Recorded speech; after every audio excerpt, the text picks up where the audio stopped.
Good morning, কেমন আছেন সকলে? আমি খুব ভালো আছি। Hi, my name is Kavita, welcome to my another blog.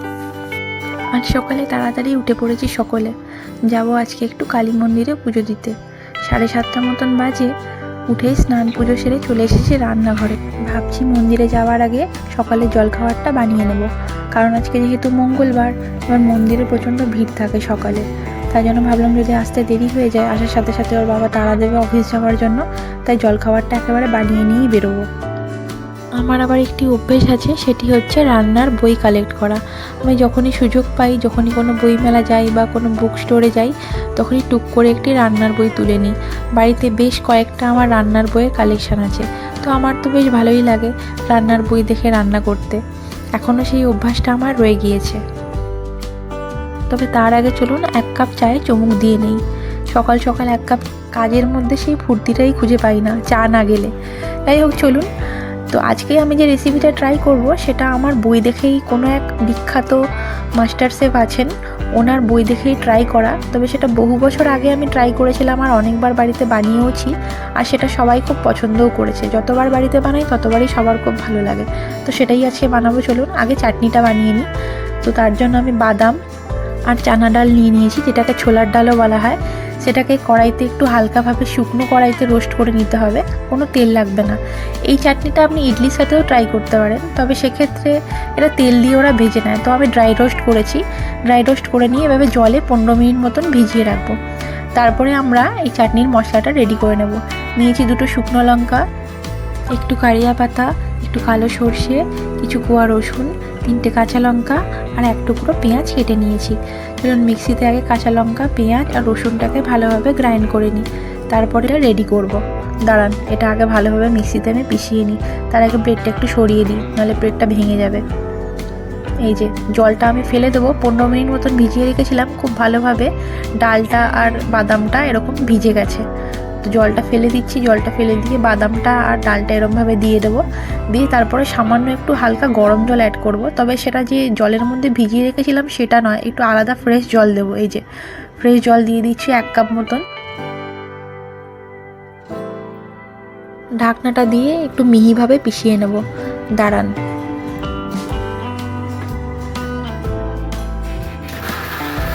পিষানো হয়ে গেছে আমার। তবে খুব বেশি একদম মিহি করে পেশাবেন না, যেন হালকা একটু একটু দানা দানা মতন ভাব থেকে যায়, কারণ এটাকে আরেকবার পেশাতে হবে। তো আমার বাড়িতে তেঁতুলটা শেষ হয়ে গিয়েছিল, তাই জন্য আমি একটা আমের আচার অ্যাড করে দিয়েছি সেই টক ভাবটা আনার জন্য। এতেও খুব ভালো দুর্দান্ত টেস্ট হয় জানেন। আর একটু নুন দিয়েছি, দিয়ে এটাকে আবার আরেকবার ঘুরিয়ে নেব, তাহলেই একেবারে মিহি হয়ে যাবে। এই দেখুন হয়ে গেছে পুরো মিহি। এর মধ্যে একটু গরম জল অ্যাড করে দেবো, সেই মিক্সারের মধ্যে যেটুকুনি আছে সেটার মধ্যে দিয়েই একটু ভালোভাবে মিশিয়ে নিয়ে অ্যাড করে দেবো। এবার ওপর থেকে ফোড়নটা দেবো। কড়াইতে 1 চিমটে মতন তেল দিয়েছি, দেবো একটু শুকনো লঙ্কা, কারিয়া পাতা আর কালো সর্ষে। এটাই ফোড়ন। যত রকমের ইডলি বলুন, সাম্বার বলুন, সবেতে এই ফোড়নটাই দেওয়া হয়। তো এই চাটনিটাতে বেশিরভাগ ক্ষেত্রেই আপনারা ইউজ করতে পারবেন ইডলি, সাম্বার, এমনকি আজকে যে রেসিপিটা করছি সেটাতে এই চাটনিটাই বেশি ভালো লাগে। এই যে ওপর থেকে দিয়ে দিচ্ছি ফোড়নটা। এবার চামচ দিয়ে খুব ভালোভাবে মিশিয়ে নেব। চাটনিটা রেডি হয়ে গিয়েছে। আমি একটু বেশি করেই পরিমাণ মতন বানিয়েছি। তো এই চাটনিটা আপনি স্টোর করে 3-4 দিন মতন রেখেও দিতে পারবেন। দাঁড়ান, একটা পাত্রের মধ্যে ঢেলে রেখে দিই। তো আমার এই চাটনিটা 3-4 দিন মতন চলেও যাবে। আমার ওইটুকুনি ছেলেটা ধোসা আর আলু খেতে ভীষণ ভালোবাসে, তবে সেই পাতলা অংশটা, ভেতরের মশলাগুলো নয়। তো ওকে বানানোর বাহানাতেই আমি ধোসা আর আলুটা একটু বেশি করে যখন বানাই, তখন এই চাটনিটা আমার কাজে লেগে যায়। চাটনিটা বারবার বানাতে হবে, হ্যাপা হবে ভেবে আমি একটু বেশি করে বানিয়ে রেখে দিই, আমার কাজেও লেগে যায়। আবার ধরুন বাড়িতে কেউ আসলো, তাকে বের করে দিয়েও দেওয়া যায়। চলুন, চাটনিটা রেডি হয়ে গেছে। এবার আমি বানাবো আমার পুরিটা। দেখুন আগে ধনে পাতাটা ভালোভাবে কেটে নিচ্ছি মিহি করে। এবার একটা পাত্রের মধ্যে দিয়ে দেবো 2 কাপ মতন সুজি। আলুটাকে সেদ্ধ করে নিয়েছিলাম প্রেসার কুকারে। আলুটাকে দাঁড়ান খোসাগুলো ছাড়িয়ে নিয়ে পটাটো ম্যাশার দিয়ে ভালো করে ম্যাশ করে নিতে পারেন, হাত দিয়েও ম্যাশ করতে পারেন। তবে প্রচণ্ড গরম যেহেতু আলুগুলো, তাই আমি পটাটো ম্যাশার দিয়ে ম্যাশ করে নিচ্ছি।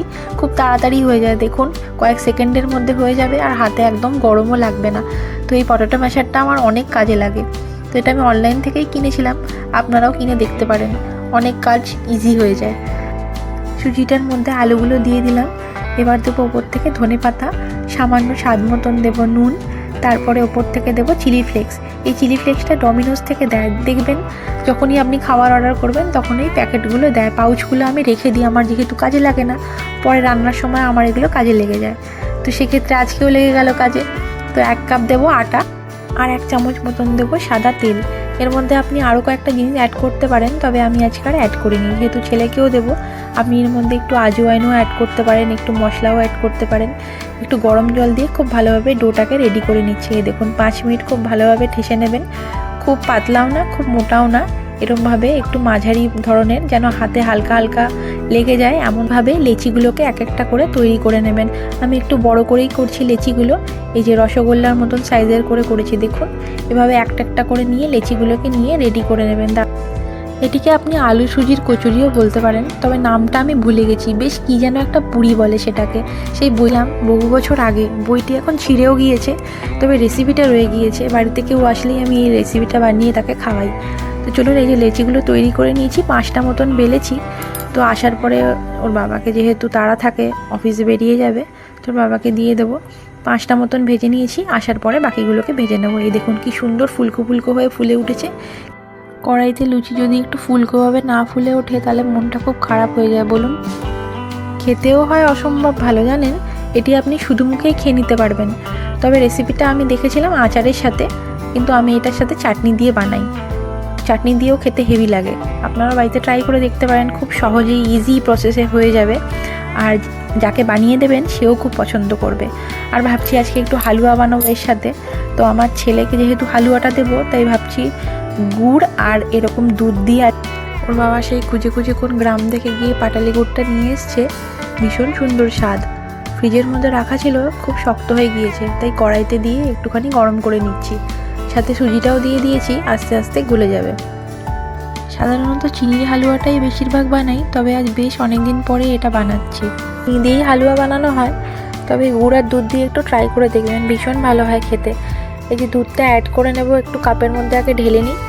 তো সেই হাফ প্যাকেট দুধ যেটা পাওয়া যায় সেটা পুরোটাই দিয়ে দিচ্ছি, আর শেষে একটুখানি কাঠবাদাম রোস্ট করে পিষিয়ে দিয়ে দেবো।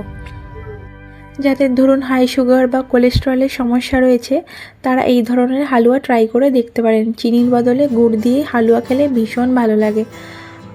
যে হাফ লিটারের প্যাকেটের দুধটা অ্যাড করছি, সেই কাপেতেই সমপরিমাণ মতন জল অ্যাড করে দেবো। দেখুন খুব ভালোভাবে গলে যাচ্ছে গুড়টা, আর খেতেও যথেষ্ট সুস্বাদু হয়। এই যে দুধটা দিয়ে দিয়েছি, এবার সেই কাপেতেই আমি 1 কাপ মতন গরম জল আবার অ্যাড করে দেবো সাথে। গুড়টাও আস্তে আস্তে গলে যাচ্ছে, প্রায় দেখুন অনেকটাই গলে গিয়েছে। এই যে 1 কাপ মতন জল নিয়েছি, এটাকে অ্যাড করে দেবো। ওর বাবাও স্নান সেরে নিয়েছে, রেডি হচ্ছে ওর বাবা।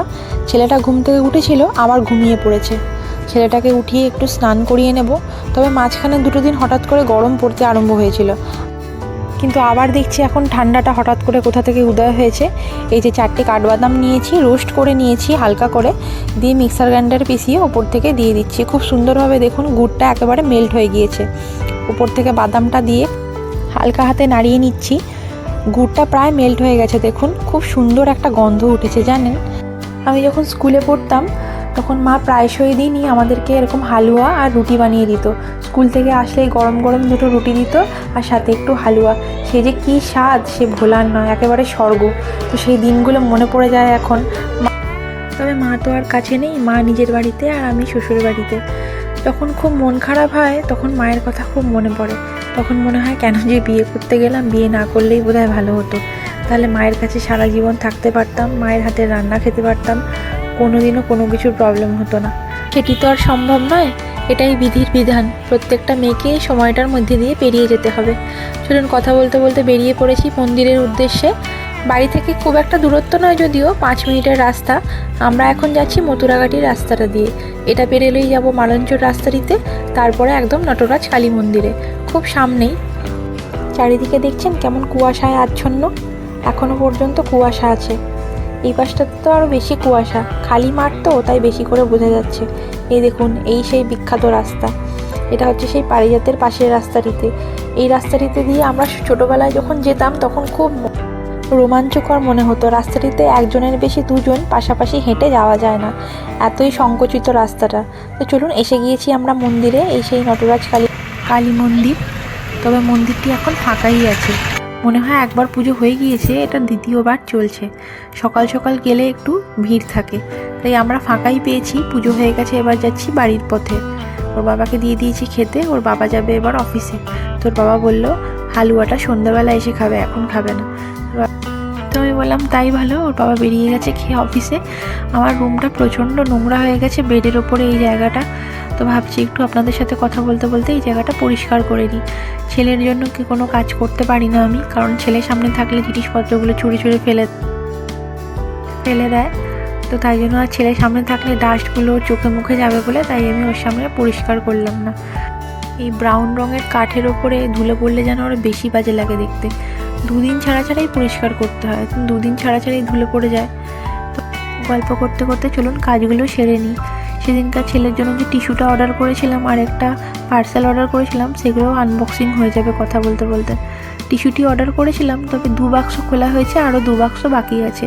সেগুলোকে আজকে খুলে গুছিয়ে নিতে হবে। আমি একসাথে যেহেতু কম্বো প্যাকে অর্ডার করি, তাই আমার অনেক দিনে চলে যায়। ওই একসাথে যদি 2 বা 3টে ধরুন অর্ডার করি, তাহলে খুব তাড়াতাড়ি শেষ হয়ে যায়। আর এটা অর্ডার করলে মোটামুটি আমার 6 মাসের ওপরে প্রায় চলে যায়। দাঁড়ান বক্সটা একটু আগে খুলে নিই। এই যে আমি এই লিটলসের ওই ওয়াইপসগুলো অর্ডার করি, ভীষণ ভালো জানেন ওয়াইপসগুলো। একটি বাক্সতে এই 4টি করে এসেছে। সেদিন 2টো বাক্স খোলা হয়েছিল, সেদিন ছিল 8টা আর আজকে ছিল 8টা। দাঁড়ান এই টেপগুলো একটুখানি ছিঁড়ে নিই। তবে এর আগে আমি ছেলের জন্য হিমালয় টিস্যুটি ব্যবহার করতাম, সেটিও বেশ ভালো। তবে সেটিতে এখন কোনো ডিল দিচ্ছে না, এটিতে বেশ ভালো এখন ডিল দিচ্ছে। আর দেখলাম এটিতে আমার ছেলে স্যুটও করে গিয়েছে, তাই হিমালয়াটা ছেড়ে এখন আবার এটা ইউজ করছি। আর এটা দেখুন, এটা সেদিনকার আমি ফ্লিপকার্ট থেকে অর্ডার করেছিলাম। ধরুন কোনো আপনার ব্ল্যাঙ্কেট বলুন বা চাদর বলুন রাখার জন্য যদি আপনার কভার চাই, তো এটার জন্য আপনার পুরো আইডিয়াল। খুব সুন্দর দেখতে দেখুন। এটা ম্যাটেরিয়ালটা কি আমি ঠিক ভালোভাবে বলতে পারবো না, তবে রিয়ন মনে হচ্ছে। আর চেনের কোয়ালিটিটাও খুব অসাম। আপনি একসাথে এর ভিতরে 3টে ব্ল্যাঙ্কেট রাখতে পারবেন। তো আমি জাস্ট একটা ডেমো দেখাচ্ছি আপনাদেরকে। কালারটা এত ভালো লাগছে না, অফ হোয়াইটের ওপরে খুব সুন্দর বেবি প্রিন্ট করা আছে। আমার তো ভীষণ কিউট লেগেছে দেখুন। আপনাদের কেমন লেগেছে বলুন। আর বেটুর জন্য একটা ব্রাশ অর্ডার করেছিলাম, খুব কিউট দেখতে দেখুন। ব্রেসেলসটা দিয়েছে, সাথে একটা কভারও দিয়েছে। আমার তো খুব ভালো লেগেছে, ছোটো বাচ্চাদেরকে ব্রাশ করানোর জন্য খুবই ভালো। আর একটা ডাইপার অর্ডার করেছি বেটুর জন্য, রিইউজেবল ডাইপার, যেটাকে ওয়াশ করাও যেতে পারে। আর সাথে বাটন সিস্টেমও করা আছে, আপনি ছোটো বড়ও করতে পারবেন। দাঁড়ান দেখাচ্ছি খুলে। এই যে কালারটাও আমার ভীষণ মিষ্টি লেগেছে, প্রিন্টটাও খুব ভালো লেগেছে। তো চলুন আমি বাকি কাজগুলো সেরে নিই। তো আজকের মতন ভিডিওটা আমি এখানেই শেষ করছি। ভিডিওটা কেমন লাগলো আপনারা অবশ্যই জানাবেন। ভালো লাগলে একটা লাইক কমেন্ট আর শেয়ার করে দেবেন। পাশে থাকবেন, নিজেও ভালো থাকবেন, অপরকেও ভালো রাখবেন। আজকের মতন তাহলে এখানেই টাটা।